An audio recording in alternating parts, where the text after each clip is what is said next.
Hello, welcome to Eurogamer's second talk-through, the snappily titled talk-through. Video talk-throughs, yes. Yeah. Pat on the back, whoever came up with that one. And this week we've got Driver San Francisco, which is the... I was going to say long-awaited, but that's probably a bit disingenuous. It is the new Driver game. It's been a while since the last Driver It's been a game. while, yeah. We'll It's go been a with while. that. I'm not sure if saying long-awaited is quite true, because I'm not sure who's been waiting for this. But it turns out it's actually Wow. quite good. Shall we introduce ourselves? Yeah, hello. I'm Martin Robinson, and with me is Tom Phillips. Hello there, Hello. viewers.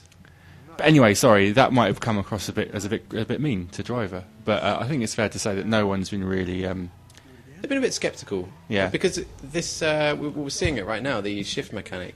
It's a big change, isn't it? No one's ever really done this before, and people are a bit sceptical, I think it's fair to say, to start off with.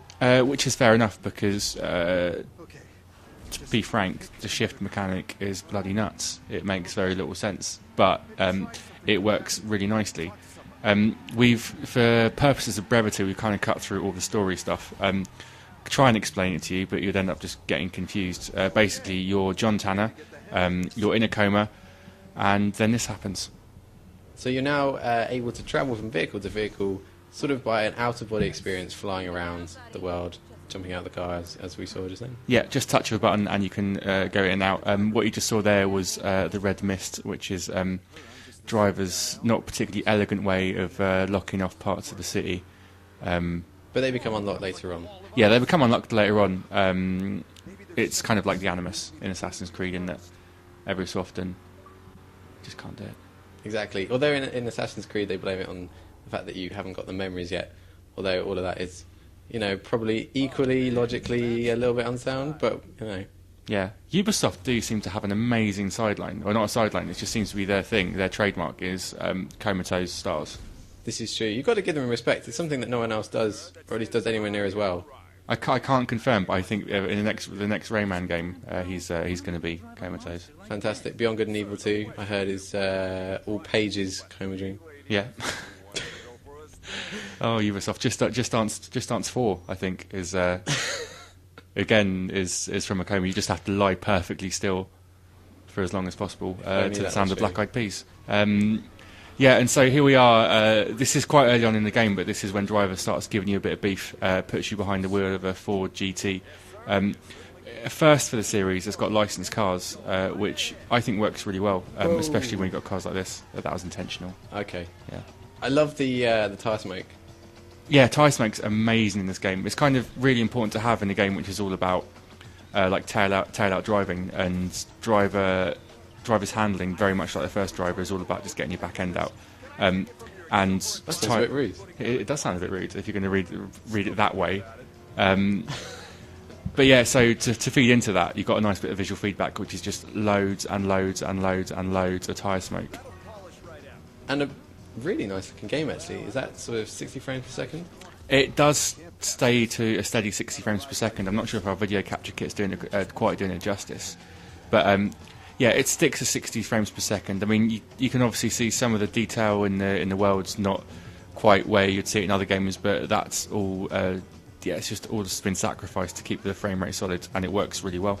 And it's a nice sort of sepia-toned view. Is this to sort of signify that he is in a coma and it's a little bit unreal? It is there to signify he's in a coma. I do think, considering that sepia tone kind of stays for much of the game's 10-hour duration in single player, it's like we get the point, but I wouldn't mind a bit of colour every now and then. That's fair enough. I won't ask if he ever comes out of the coma during the game, because that would be massive spoilers. Massive spoiler. But you know what, actually, this is a 360 version. Rich Ledbetter's can do a much better job with this than me, and this is why I don't do Digital Foundry, but the PS3 version's much more hazy than this. Really? That's some of my technical insight there. You heard it here first. You won't get that on Digital Foundry. Hazy. Yeah, the 360 version seems slightly more colourful. I reviewed Rich it on... Ledbetter will probably have a whole glossary of things. He won't say hazy. He'll have like there'll be like a thesaurus of technical terms. Yeah, not that it's just a bit blurry. Oh, here's that tyre smoke. Look at that. Look at that. It's lovely. Absolutely gorgeous. Obviously, this being San Francisco, you jump around a lot, and this is one of the many little missions you get in the game.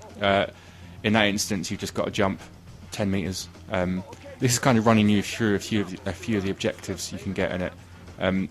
You get to see some of San Francisco's kind of landmarks as well. This is Lombard Street. If you've been to San Francisco, you'll be familiar with this windy street.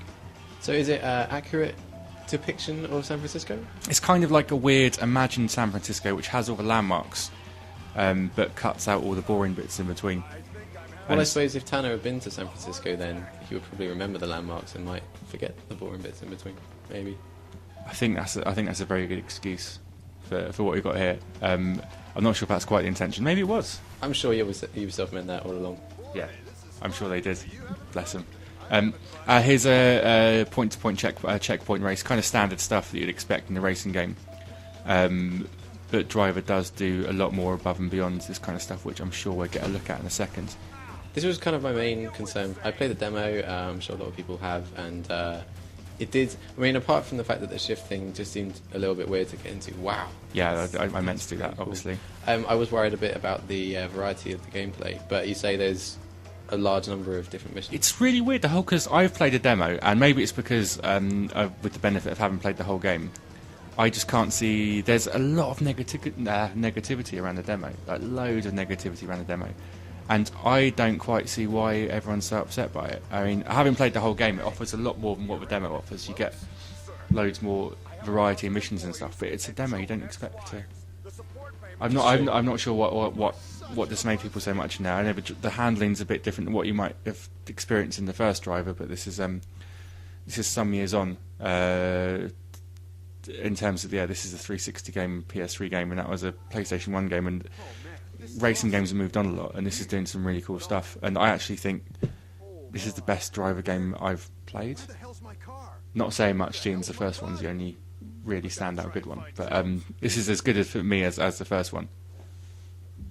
So what are we up to here now? We are shifting into Tanner's car. Yeah, so basically you get to shift from car to car, and every so often to progress a story you have to shift back into Tanner's car. This, again, one of those things it's been excused really weirdly in the game. So basically, whenever you're not Tanner and you're floating around, Tanner is comatose, and it kind of freaks out your partner, and it doesn't make any sense. But then again, not much else in the game does. But you can kind of forgive it, I suppose, if it's a really interesting mechanic, certainly, and I see that the coma dream is kind of an excuse for this world where he can fly from car to car, which presumably opens up a lot of gameplay. You get these cool little things, like you see that billboard there saying help them. You get these nice little ways that the kind of the game plays into that whole dreamlike thing, and there's certain moments, I don't want to spoil it, but towards the end of the game it really plays some of that dreamlike imagery off really well, and there's some properly striking moments in there, kind of Inception style craziness that you get in it. Wow. Which is, it's really cool. I mean, a lot of people have said this, but it seems a bit Life on Mars with sort of reality bleeding through. You said you saw the billboards there. That's like the little clown girl. Yeah, I've never seen Life on Mars. Being a bit older, I have seen Quantum Leap, and it's a bit like that, in that you get to leap from situation to situation. When you're not doing the main Tanner missions, you get to kind of leap in these different situations playing out across the city. Some of them are like recurring narratives. There's these two Asian kids who are just getting into underground racing, and that's a story that goes on throughout the game, when they start off just doing it because a guy wants to pay for his university funds, and then it just gets out of hand until the end of the game. It's just ridiculous. Or you just get little situations like this where it's just a little one-shot story.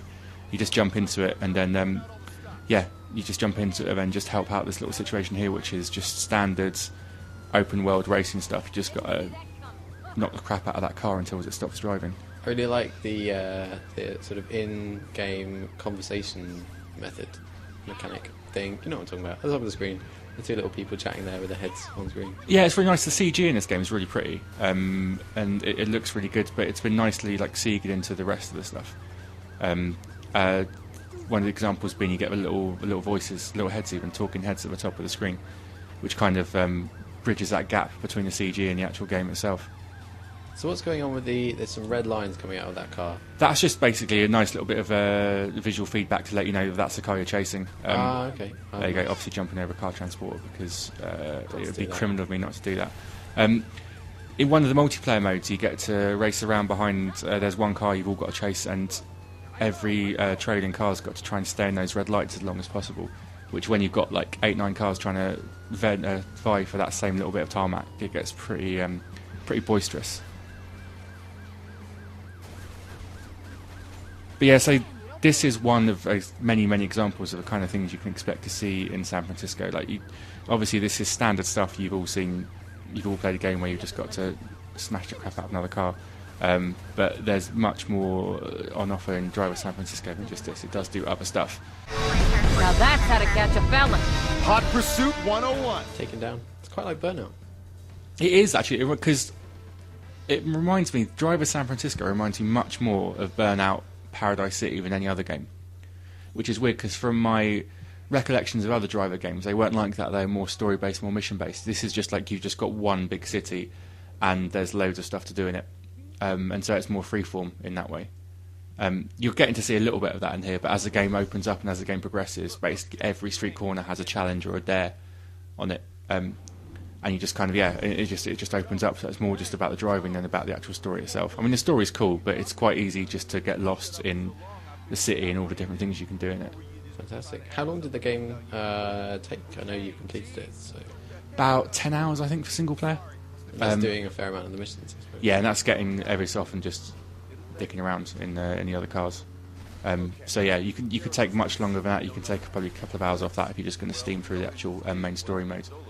As the game progresses as well, you do unlock other powers. Your shift power gets slightly more powerful. You can like zoom up and up and up until by the end of it you're just like you can just move from one part of the city to another in like seconds. KEOC Lunchtime. Your eyes on the city with me, Gabby Denver. Coming up after the break, the hunt for Charles Jericho. Yeah, this is one of the many little CG cutscenes you get in between, but they're quite nicely worked in, I think. And it does play it for laughs as well. If it was a bit po-faced, it might be a bit harder to swallow the fact that this is just a ridiculous story. But when you've when it does play it for laughs, it makes it a little bit more bearable. And here I've unlocked shift level 2. Is it a spoiler to say? I don't care. It's you get to go to shift level 4, which is when that's when you can zoom. Shift level 4. Exactly, I know. God. You heard it here first. Yeah, there's shift level 4 in this game. And this is just one of the little speed dares, which is... Let's see which bad boy I choose for this. I can have any car I want in the world, and I go for an Oldsmobile Cruiser. Yeah. As you get further into the game, like the chunkier cars get unlocked. There's like supercars in there. You've got the McLaren MP412C. Is there a Bugatti Veyron in there? There probably isn't. But yeah, there's like all the really cool supercars in there. But as you start off, you kind of just get the hatchbacks and the caravans. And this is the big state car, which is not that fast. But the challenge here is just to drive 45 seconds without hitting anything. Let's see if I can do it. The answer is no. I love that you knew that already, and basically, yeah, because the shift mechanic, it's granted me various other supernatural powers, which also lets me see what's going to happen in video game playthroughs like this. I see. It's not that you recorded the footage earlier; we're just watching it now. No, not at all. It's kind of it's you unlock this power after you played the game for about 10 hours. Wow. Yeah. Should put that in the box. They should do, I know. Challenge complete. Yeah, get me. Also, so you can see there, you get like little experience points in it. So basically, you could just play the game in shift if you wanted to and just shift from bit to bit, but that would be a bit boring. And to kind of keep you grounded, you get willpower, which is like XP. You get it for doing drifts, you get it for doing little challenges, you get it for driving close to oncoming traffic. And you can use that to buy new cars, unlock new abilities and that kind of jazz. It's very Burnout. The Burnout. So yeah, that's Driver San Francisco. Which is out this Friday. It is out this Friday. PlayStation 3 and Xbox 360, and then a bit later on PC. I'd say go and try the demo and see if you like it, but apparently the demo's rubbish, so I would recommend it if you like driving games. This is a really good arcade racer, so go get it.